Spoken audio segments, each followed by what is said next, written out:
want to bring in former presidential candidate Herman Caine because, and good to see you, sir, we've got some brand new Quinnipiac swing state polls out this morning, and they came in under this headline from Quinnipiac, sir, that said, Clinton losing on honesty in Florida, Ohio, and Pennsylvania. Quite a switch for Donald Trump and Hillary Clinton in some key swing states, Florida, Ohio, and Pennsylvania. A big drop for Hillary Clinton. Are you surprised by that?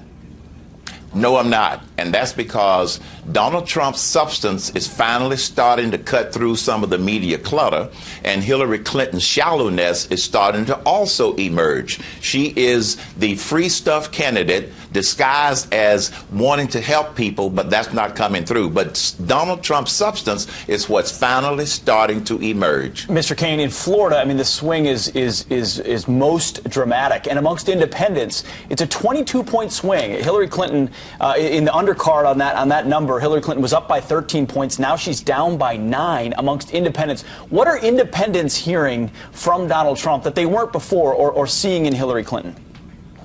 They're hearing from Donald Trump that he wants to dramatically change the tax code. I call it replace. They're hearing that he is committed to rebuilding the military and fixing the VA system. They are hearing clearly now that he wants to repeal and replace Obamacare. He wants to allow the energy sector in this country to do its thing so we can truly become energy independent. Those are the things that are starting to come through, as well as the fact that Donald Trump is a listener and he is a leader.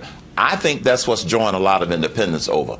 Totally opposite of Hillary Clinton. Yeah. Donald Trump has said that he needs an attack dog when he picks his vice presidential candidate. We're going to find out by the end of the week who that's going to be, and it looks like he's narrowed it down to Newt Gingrich and to Mike Pence. Do you have a choice there? Who would you pick? I would pick Newt Gingrich because Newt Gingrich can be an attack dog, and he is also a smart dog. And here's why.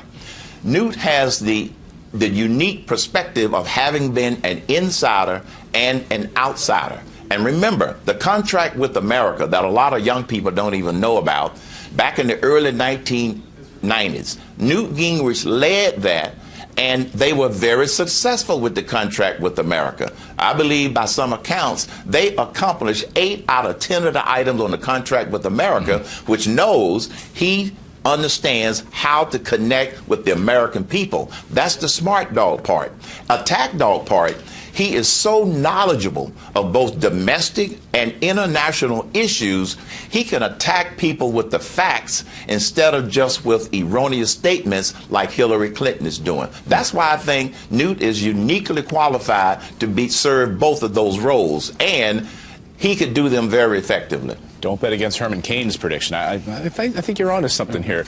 All right, we want to talk about the president. The president in Dallas yesterday, attending that memorial service, and gave, if you look at the response to this, one of his best speeches of his presidency, until he said this comment and had a lot of people raising their eyebrows at it. We'll play it and get your response. Listen.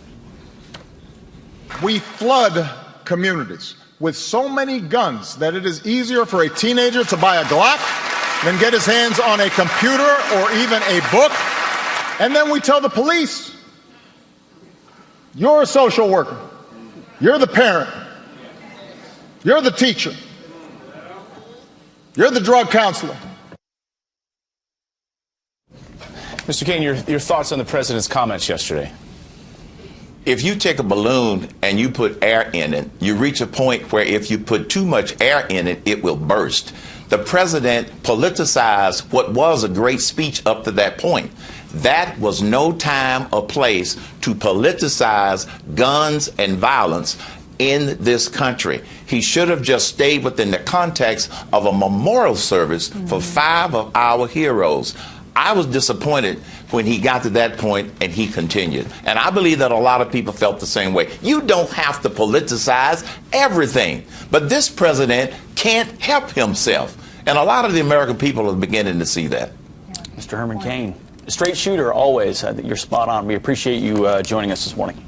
Thank you. My pleasure. Thank you. No, it's exactly right. It's almost as if he can't help himself. Such a monumental moment. It's the worst when you hear a great close. speech and then all of a sudden it gets political in the wrong situation. And I think he has a good point. Yep. This was a memorial service for 5 police officers that lost their lives.